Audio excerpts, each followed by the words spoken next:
Ladies and gentlemen, about 10 days ago, we had two Christian apologists on Wintery Knight and Desert Rose to talk about socialism and some of the policies that Kamala Harris wants if she becomes president.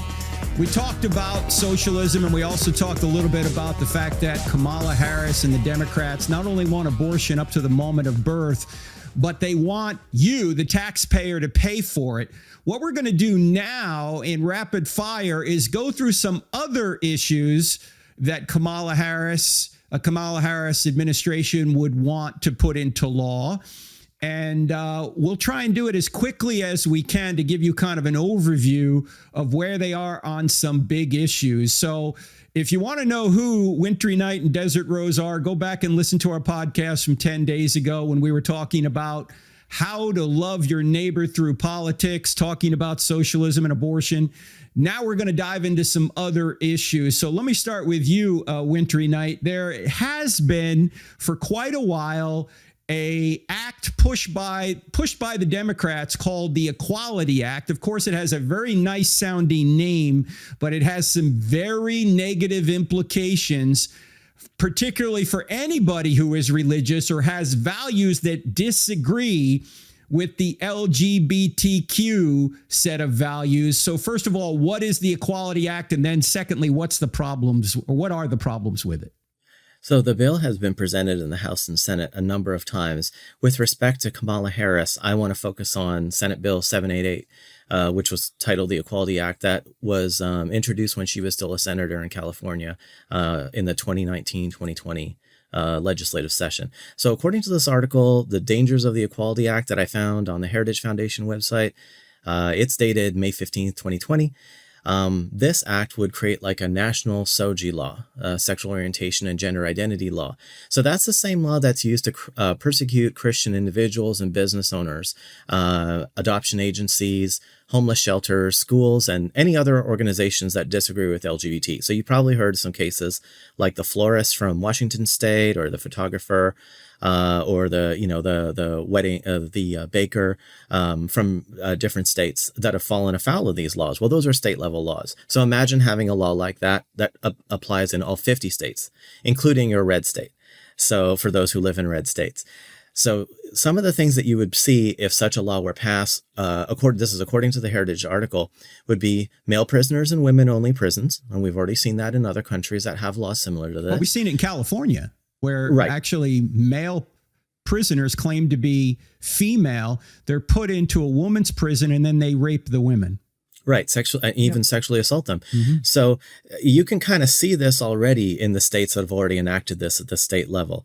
So in addition, paying for sex change surgeries for transgender inmates, making all health insurance cover hormone treatments and sex change surgeries. And that would raise the cost of your health insurance for sure. And then allowing transgender students access to bathrooms and locker rooms of the opposite sex, and allowing men to participate in women's sports. And we saw some of that in the Olympics. And as well, a nationwide ban on therapy for children who would like to deal with their unwanted same-sex attractions. So it's not just Kamala Harris. Tim Walz has also signed legislation that's similar in Minnesota.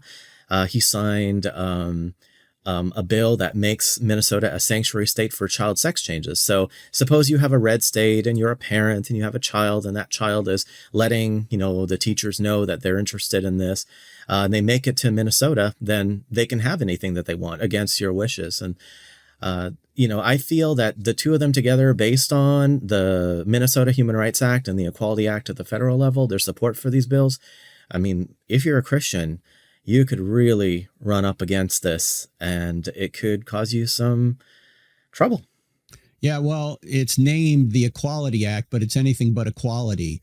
It means that a certain set of values will be put into place that would exclude Christian values. If you have Christian values, you're not going to be able to practice your religion or conduct business as you want to conduct it. It's well, let me put it another way, because this can be confusing. The amendments that we have in the Constitution, like freedom of religion, the First Amendment, is a shield it's not a sword. In other words, it doesn't allow you to discriminate against somebody without cause, but it prevents other people from discriminating against you and your religion. The Equality Act would become a sword on Christians. And in that sense, if it ever was passed by a Kamala Harris administration, it would probably eventually make its way to the Supreme Court and hopefully be struck down, but we can't depend on that. These are competing values. You can't have, I have the right to practice my religion. I have the right not to make a cake for a same-sex wedding, and have some other person say, you have to make my same-sex wedding cake. Those two values are opposed. There's no compromise. One is going to win out over the other. And what the Equality Act is saying, it's going to force Christians to do things that the Bible and conscience says they ought not do through the strength of law. So the Equality Act is a sword. It's not a shield like the First Amendment is. So you need to keep that in mind, ladies and gentlemen. If you're voting for Kamala Harris, you're actually voting for values that the Bible says we ought to adhere to. You're voting that those be overpowered by these other values that the secular world wants to impose on you. All right.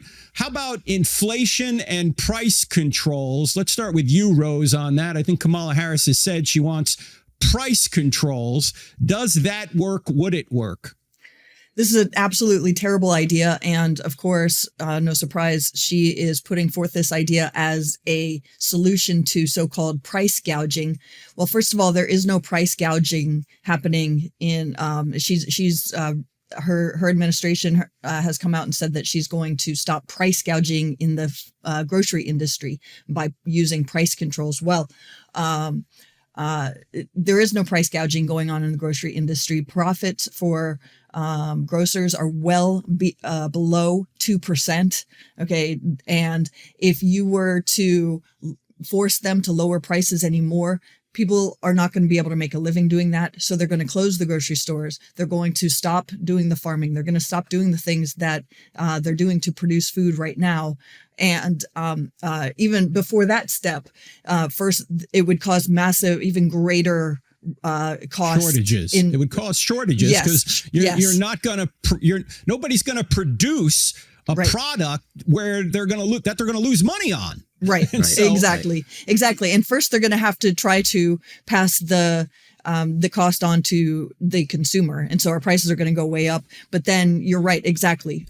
People are just not going to be able to produce food anymore and sell food for a living. And so that's where we see things like bread lines in Cuba. And we see the people eating their pets in Venezuela just to live, and then eating the animals in the zoo. I don't know if you saw that story.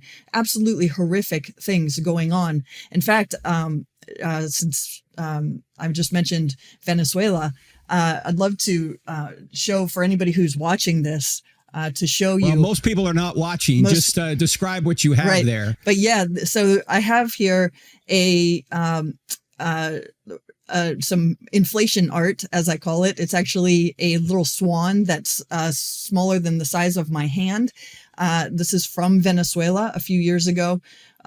As a direct result of the inflation there, the price controls and soaring prices and shortages of food, and the money became worthless. So what this is this art here, this little swan, is made of bills of 500, 200, 1,000, 2,000, 5,000 Bolivar bills. They use bolivars in Venezuela. That's their currency? That is their currency. And I've got hundreds of them were used to make up this little swan because the money itself is absolutely worthless. This little swan here made of money is worth more than all of these hundreds of thousands of bolivars. You can't buy a Coke with that. So this is what happens when price controls are put into place, when the government takes over. Yeah, ladies and gentlemen, if socialism is such a good idea, why are there no caravans going from the United States to Venezuela? Right. They're all coming from Venezuela to here. Everybody wants to come here. Why? Because we have a free market system where everybody benefits. But Exactly. you can't have a top-down system where the government assumes control, because it doesn't work. It goes against human nature. By the way, friends, the best book on this topic, and we've had Jay Richards on this program several times before, is called Money, Greed, and God. If you want to know what the proper view of economics is, get the book Money, Greed, and God by Jay Richards. He will point out that socialism doesn't work and why it doesn't work. He will also point out that the invisible hand that Adam Smith talked about in The Wealth of Nations over 200 years ago is what makes an economy run. And he made this comment. I don't have time to get into it now, but there's nobody at Apple that knows how to build an iPhone. There's nobody even anywhere that knows how to build a pencil. And you're going, well, how do pencils and iPhones come together?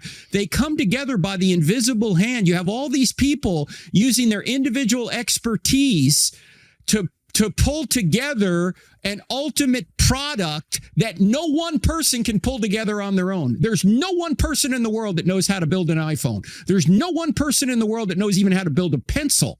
Why? Because it takes a village, if you will. It takes an entire economy of people just acting in their own self-interest to come together and bring all of their expertise together to do that, and no one person has it. This is why you can't do it from top down. You can't have one person who has all the knowledge direct all this. They don't have the expertise. They don't have the time. They don't have the knowledge. They can't do it, and yet people still try and do it. That's why it doesn't work.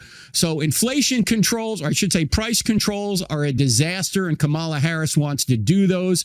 It's going to lead to shortages. It's going to lead to bread lines. If it's put forth, it's not going to work. Let's talk about another issue, law enforcement. Where does Kamala Harris and her administration or future administration stand on that wintry night? So you have to kind of look at their past actions in handling crime, as well as how they treat, illegal immigration. So in the case of Tim Walz, he had to handle the George Floyd riots as governor, and he was very slow to call out the National Guard to the extent that they had $500 million in damages from rioting, theft, crime, and that's not to mention, the violent crime that occurred. So I think that's an indicator about where he is in terms of law enforcement and public safety. And then as with respect to Kamala Harris, when those George Floyd riots were happening, she tweeted out her support for a bail fund for those rioters, inviting people to give money to this organization that was bailing out rioters, but also violent criminals. The article I read had several of the criminals that were bailed out by that fund. So I think the sympathy seems to be with criminals and illegal immigrants. Kamala Harris has also expressed support for cutting funding for the police. She supports abolishing ICE. She wants to make it for people who enter the U.S. illegally. She doesn't want that to be considered a criminal offense. It just doesn't feel like they're serious about this. And I think illegal immigration, people need to understand that imposes costs on the rest of us who are already here living legally and paying taxes. Exactly. Yeah, in fact, that's the next topic. But before we get there, anything more to add to the law enforcement issue, Rose? Well, again, this comes under the guise of compassion, but I would encourage us to think also about compassion for those who are having their businesses destroyed, those who are following the law, those who are just trying to get to work using the subway system in New York, those who have really, in a lot of cases, lost everything or left a lot to come to the United States legally, have built up a business, and then they see that just completely destroyed by rioters as Tim Walz says, "Oh, just let it burn, let the police precinct burn." He said on a recording that I've heard, he was very slow to call in the police, as was mentioned. So Yeah, I think he and his wife kept their window open so they could smell Yes. the burning tires, which is so bizarre. It is. Look, ladies It's and weird. gentlemen, according to common sense and according to not only Genesis 9, but also Romans 13, the purpose of government is to prevent innocent people from being overcome by evil, to punish evil and promote the good. But the primary role is to punish evil. This is why Paul says that the ruler doesn't bear the sword for nothing. The reason the government exists is to protect innocent people from evil. And when the governor or the president, or whoever it is, doesn't protect innocent people from evil, allows rioting and burning and all of these destructive things to occur, they are not doing their jobs. And if you don't have law enforcement, you don't have an economy, because nobody's going to risk their capital in a uncertain environment where laws are not adhered to, where people are not persecuted, or I should say prosecuted, for doing evil. Why should you put your capital out there? Why should you put your business out there? Why should you risk anything if the government isn't there to make sure that the level playing field is there and that people don't take advantage of you? You're not. So law enforcement is essential, and it seems that the Democrats are citing for a false compassion. The government is not supposed to be in the business of false compassion. I did a seminar with Erwin Lutzer, the great Erwin Lutzer, a month ago in Maine, and he said we've got to realize, or we've got to get people to realize, that the government's main role is not compassion. The government's main role is to ensure that innocent people are not hurt. And that is compassionate. But Exactly. The government can't turn the other cheek when some murderer is going on a rampage. The government can't turn the other cheek when theft is going on, when rioting is going on, when the city's being burned down. That's not the purpose of the passage in Matthew 5 anyway. That had to do with an individual insult. It doesn't have to do with law and order. The law and order passage is Romans 13. And until we realize that, we're not gonna vote properly. We're gonna think, oh, it's so compassionate, it's so nice, they care about people. No, they don't care about people. They're allowing evil to overrun their society, to overrun their jurisdiction. That is not compassionate, and it's not the purpose of government. All right, let's move on now to immigration and crime, which is related to law enforcement, quite obviously. We'll start with you, Wintery. What's your data that you have on immigration and open borders? So I mentioned previously that a lot of the Kamala Harris's positions seem to be hostile, like the abolishing of ICE, the decriminalizing of entering the U.S. illegally, not visiting the border. It just doesn't seem like it's something that she's concerned about. Because wait, she's the border czar, Wintery. She's been the border czar for 3.5 years, and she never visited the border until she was pressured to. She went there once. And not even to the main area where the big problem is. Yeah, so... Yeah. I haven't seen the action I'm looking for to protect people who are taxpayers, who are law-abiding taxpayers, who become the victim of some of these criminal, illegal immigrants. And sometimes, the comeback from compassionate evangelicals to me sometimes is, well, you don't know that illegal immigrants commit more crimes than the average American. The point is that if an illegal immigrant wants to commit a crime, if they're not here, then they don't hurt an American taxpayer. And it's Kamala Harris's job to protect American taxpayers. So by keeping them out, it doesn't matter whether they commit a crime or not. They aren't going to do it here.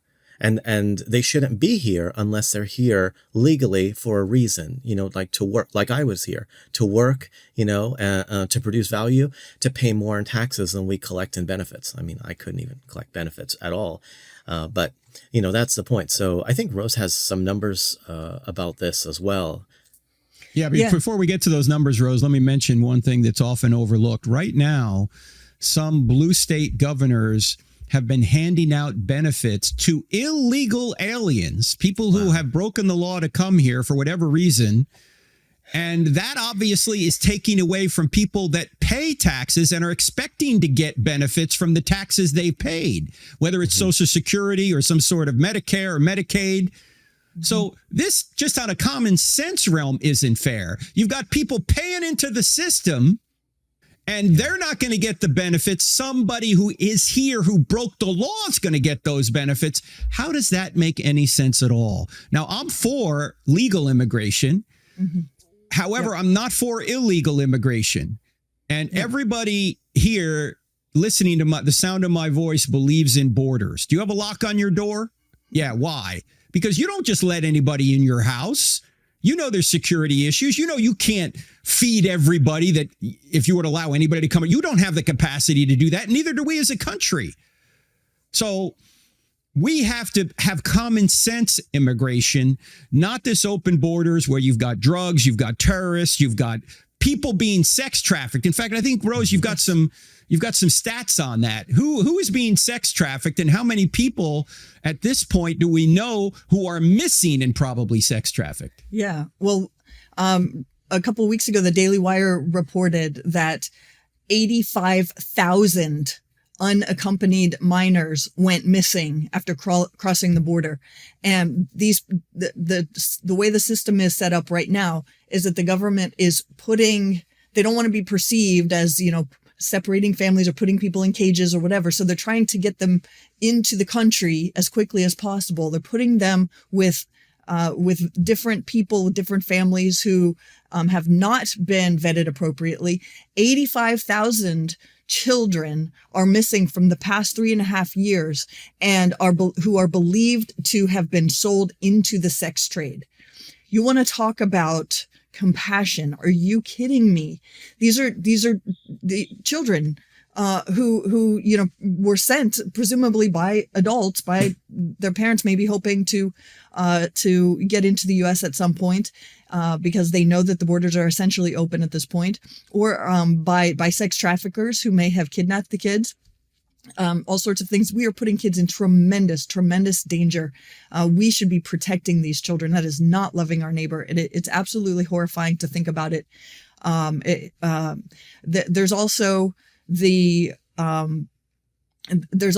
been articles that have come out about all sorts of sexual abuse that has been reported, that is going on with children who have crossed the border. That is the fault of the federal government. The program that that Biden and Harris were doing, where they were flying people in intentionally from other countries and putting them all over the U.S., has recently been halted because of proven violations of these people, of sexual abuse and things like that. So, and now you've got Venezuelan gangs taking over apartment complexes in Aurora, Colorado. Yeah, exactly. Places. I'll tell you what. I used to live 12 minutes from there. I know. I as I've seen those videos, I know exactly where that is. It's absolutely horrifying. I mean, my church used to be right near there.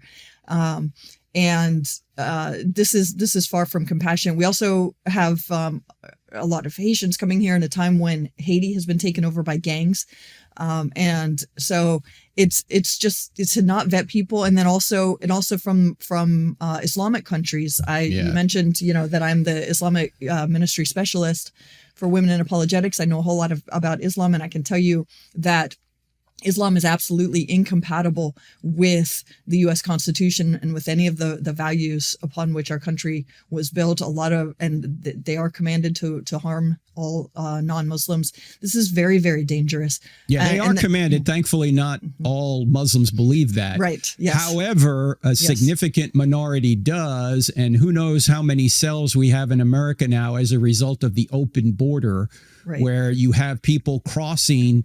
People have come from Iran. They've come from other terrorist countries or countries that house terrorists.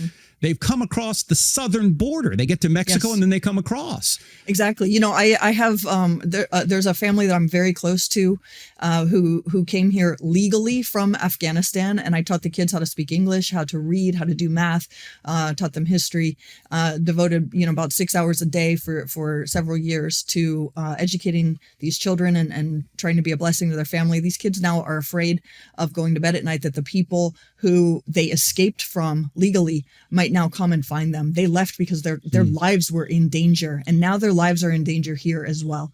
This is a very big problem. All right. So immigration and crime is a big issue. Let's cover one more issue, and this is something solely on the Democrat side. It's the Green New Deal. The Republicans they're not touching this at all. They don't want to have anything to do with it. And you have some data on the Green New Deal. Wintery, tell us a little bit about that. Yeah, so again, my approach in evaluating the candidates is to take a look at their past legislation that they either signed or they supported. So Tim Walz signed something in Minnesota, Senate File 4, which puts Minnesota on a path to be 100% carbon-free by 2040. And he's not counting nuclear power as part of the green energy carbon-free sources. So he's going for 100% carbon-free. And Kamala Harris, she's a co-sponsor of Senate Resolution 59, which is known as the Green New Deal. That would ban all fossil fuels at the national level. So this is what I think you're likely to see if these two people form the next administration. And the next thing I do when I'm evaluating candidates is look at how those ideas have worked out. Ideally close to home, but maybe in another country. Well, in this case, we have a great example in California. So California is the American leader in green energy mandates. They first started it in 2002, and their new goal is 100% carbon-free by 2045, which isn't even as ambitious as the Tim Walz's Minnesota goal. So in order to reach that goal, they've been shutting down coal plants and shuttering nuclear power plants. And we have an idea of what the effects on the consumers in California, what the effect has been. So this is I found this at the U.S. Energy Information Administration, EIA.gov. And they said that California electricity prices have increased by 98.2% over the last 15 years, the highest in the nation. It's actually like over triple what the average electricity price increase has been for the other states. They rose 30.6%. So I think that's something that, people are thinking, well, who am I going to vote for?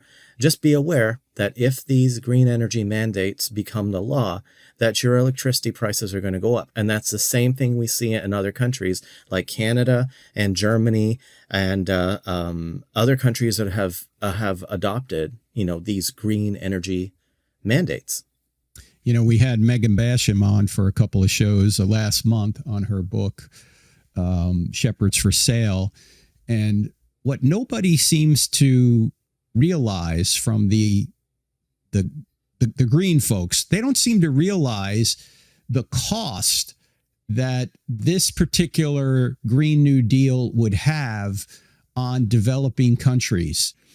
And it's symbolic anyway. If the United States were to cut their carbon emissions to zero using the model that the Green New Deal people use, it would actually do very little to global temperatures. Why? Assuming that this is all man-made, because developing countries are the ones putting out most of the carbon emissions. And why are they doing that? Well, Megan points out in her book, the reason they're doing that is because they got to feed their populations. And when I think it was Sri Lanka that signed on to the Paris Accords, within a few years, they couldn't even feed their people. So many people were starving. They drove the president of Sri Lanka out of the country because they were coming out of being third world. When they signed the Paris Accords, they regressed and people didn't have enough food to eat. So they ran the president out of the country. Something similar happened in Ghana. In other words, the cost of this so far outweighs any alleged benefit we get from it, that the cure is worse than the disease. Yet these environmentalists don't seem to even consider that. And I consider myself an environmentalist, by the way. I have a BA in environmental studies. But not every environmental plan is a good plan. It actually can lead to more damage than what it's supposedly supposed to prevent. People don't realize that. You always have to ask, what is the cost? Now, Rose, you had something to add to the Green New Deal discussion? Go ahead. Well, really, I think Wintery and I covered it. I mean, the fact that California electricity prices increased by 98.2%. When the rest of them went up 30%. Yeah, when the rest went up 30%. I mean, so if you want 100% increase in your in your electricity bills. And by the way, I mean, this would cause the prices of virtually everything to go. That's right, because energy costs are embedded in everything that you get, because energy is always necessary to transport products and create products. So when electricity rates go up, when energy rates go up, everything goes up. Right. So this is not the solution to bring people out of poverty, ladies and gentlemen. It's also not the solution to deal with global temperatures either. Right. Because even if we were to go to zero, it wouldn't affect global temperatures at all, assuming that we are affecting global temperatures. And the climate's been changing long before there were human beings on the planet. So it's questionable whether our carbon emissions are actually doing anything to the planet anyway, because we've had periods long before human beings existed where you had warming and cooling periods, independent of any global emissions. So the whole Green New Deal, the premise behind the Green New Deal is flawed in the beginning. And also, when you think about it, you just don't mandate new technology that hasn't been developed yet. You can't just mandate it. You can't just say by 2045, we're going to be able to run our all of our economy on clean energy that hasn't been invented yet. How do you know that? I mean, that's just the typical good intentions that don't actually result in good consequences. Exactly. Whereas when we do incentivize creativity, ingenuity, and business and free market and that sort of thing, people do get to work at creating these new technologies because they want to have the patents, right? They want to make the money. They want to have the name, even if their motives are entirely selfish. They get to work at it and see this happen. A free market economy takes seriously the reality of the fall of man, the inherent sinfulness of humanity. And it utilizes even our sinful nature to position us to serve others so that we can feed our own families or give generously or even just feed our egos. Whatever your motivation is, it leads to thriving when we offer incentive for people to produce and think and use their minds that God gave us to be creative and this sort of thing, as opposed to just mandating things from on high. Wintery, what do you see that you've seen in the Democrat platform that you think a Christian could support? Is there anything in there that you go, yeah, they got that right? I really haven't heard anything. But what I would do is I would kind of look at the state level at Democrat-run states and kind of say, what is working, here that's really good. So I think some states like Pennsylvania, Josh Shapiro, I think he's been trying to push for school choice there. So I'm a big believer in school choice. I think that the Democrat voters is a large constituency of people who have children in failing schools. They would love that kind of legislation. And I think Republicans should be pushing for it. So I looked in the records of Tim Walz and Kamala Harris for some kind of signing legislation or advocating for legislation. If they had done that, then I would have pointed to that. But I just haven't seen it. Yeah, that is a problem. There may be little things you can pick out in the Democrat platform that you could say, hey, yeah, this is a good policy. But overall, we've been through abortion. We've been through Religious Freedom and the Equality Act. We've been through inflation and price controls. We've been through law enforcement, immigration and crime. We've been through the Green New Deal. We haven't even talked about judges. That would be an important issue, but we don't have time to get into all that. School choice is more pushed by Republicans, but you might have some Democrats pushing for it. Like you say, Josh Shapiro, that's obviously a good thing. Overall, when you look at these, you look at the Democrat platform, there's very little, in my view anyway, that is biblical, very little that Christians ought to be voting for.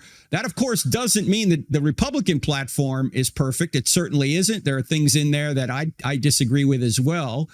But overall, it seems that the Republicans, at least on the more important matters of the law, this is what Jesus said to the politicians of his day, the Pharisees. He says, you're neglecting the more important matters of the law. You should not neglect the more important matters of the law. And in our country, we seem to be neglecting the more important matters of the law. We're telling people what light bulbs they can and can't use, but we're not saying don't dismember your children. In fact, Kamala Harris and Tim Walz want to pay for dismembering your children. Kamala Harris wants to ban plastic straws, but she doesn't want to ban child mutilation. That's another issue we should probably talk about at some point, the transgender issue. They want children to actually be transitioned, even against the will of the parents. Yep. This is not something a Christian can support. And unfortunately, banning plastic straws is more important than banning child mutilation to Kamala Harris and Tim Walz. Exactly. And also, of course, there's also the racial issues where the Democrat Party likes to claim to be the party for minorities. And yet there's so much division of people based on skin color that is really replacing merit and opportunity for everybody. We want equal opportunity for everybody, which the Republican platform is more geared toward. Kamala Harris talks about equal outcomes, manufacturing. Equity. Yes, manufacturing equity, equal outcomes for everybody. And so she has said multiple times in multiple places, on multiple stages, that because people don't begin in the same place, we have to make sure to give different things to different people, depending on their skin color and things like this. And so they want to use race, yes, in order to differentiate people by race. They don't want equal opportunity. They want equal outcome. And so that, in my view, is racism, that now we have to judge people by the color of their skin, regardless of the thousands of other reasons they may be at the place they're at. We've got to ignore all that and say that if a particular group of people fares lower than, say, Asians or whites, we've got to take resources from Asians and whites and give them in some sort of reparations to people that don't perform as well, regardless of the behavior there. That seems to be racism to me. That's just affirmative action. It's a nice way of saying we're going to judge you by your race regardless of your behavior. That doesn't even help the people in that category, because what it does is it says you can't make it on your own. And so we've got to give you the resources to do so. And then everyone is going to look at you and go, oh, the only reason you're in this job is because you're a particular skin color. That's demeaning to somebody. No, I earned this job. No, you didn't. I know that you're just a quota hire. Oh, man. It doesn't help people. Go ahead, Wintery, jump in. Oh, no, I was just saying it does create this perception. So just think about the way that, race is talked about in this country. So particularly for African Americans, any kind of time they're having trouble with education or career or finances, it's always blamed on some majority group and saying, oh, well, your problems are being caused by a majority group. But the funny thing that I noticed when I studied this is that there are certain non-white minorities in America who come here as immigrants, and they have even less kind of stability in the country. They're newer, right? But they seem to do very well. And I'm talking about people like East Asians and continental Africans and East Indians and Asians and continental Africans. So they come here, and if you look at the numbers in terms of household income on the American surveys, their amount of income is far above American whites. So I think, if the difficulties that minorities are facing are caused by the majority of white people, then they seem to be doing a very poor job of holding down these East Indians and Asians and Ghanaians and Nigerians. Nigerians are amazing. I mentored a Nigerian girl through her master's in computer science as well. And she's working for one of the big ones, Google or something now, Amazon. I think what we need to do is we need to say, well, what's different about East Indians and Asians and African immigrants? And I think what I'd like to see is policymakers pushing for marriage, family, school choice, policies that put the control of raising kids back in the hands of the parents. And that's not what I'm hearing. So sometimes, like I was saying, before, the people who talk and sound like they have the best intentions, they don't deliver the best results. And so what we need to do is look at the results that we want and then try to figure out how to help people achieve those results. Well, the number one indicator of a child's long-term performance is whether or not that child came from a biological two-parent family. Yep. Mm-hmm. That's the number one indicator. Thomas Sowell has talked about this at length. Right. And yet some people, particularly on the left, want to blame everything on what is known as systematic racism. And when you ask them to define that and say, well, look, the laws don't allow systematic racism unless you're trying to use laws in an affirmative action way, which I know the 2020 platform of the Democrats wanted to use. I don't know if it's in the 2024 platform. But yeah, it is. It is. I mean, yeah, it's in. Whether it's written down, she said it numerous times. Yeah, we don't know times if Kamala Harris, is going to sign on. I guess she is. Who knows? But that's one of the problems we have now is no one wants to talk about policy, right? Right. Of course, after by the time this podcast is going to air, we will have had the first debate. I don't know if she was asked any questions about policy because other than abortion, that's about all she'll talk about. Yeah, but Frank, she's got swagger, so that's it's right. good. She'll do great. She'll do great. Okay, well, we'll see. We'll see. In any event, so Wintery, just to be clear, you're saying that if say the group known as African Americans or blacks perform lower than whites and whites perform lower than Asians, and it's all due to systematic racism, then why are there blacks who are in the country that come from other countries performing better than blacks who are brought up here? If it's all systematic racism, obviously, whatever that is, they don't know if somebody's here from Nigeria or was born here. So why are the Nigerians, for example, doing better than, say, a kid who's brought up in Detroit? Yeah, I think you need to look at the factors we were talking about before, which is like out of wedlock birth rates between, say, the Asian community and the East Indian. East Indians are the powerhouse. Like their average income is up near 120,000 per household. It's just they seem to, whatever it is that you need for success in America, they seem to have it locked down. And I think what we need to do is recommend that to everybody, regardless of race. Just say, hey, if their marriage rates are really, really high and the amount of hours of homework that their children do every night is really, really high, and the amount of video games is really low, and the amount of out of wedlock births is really low, maybe we should start with individual choices as the causes of these bad outcomes.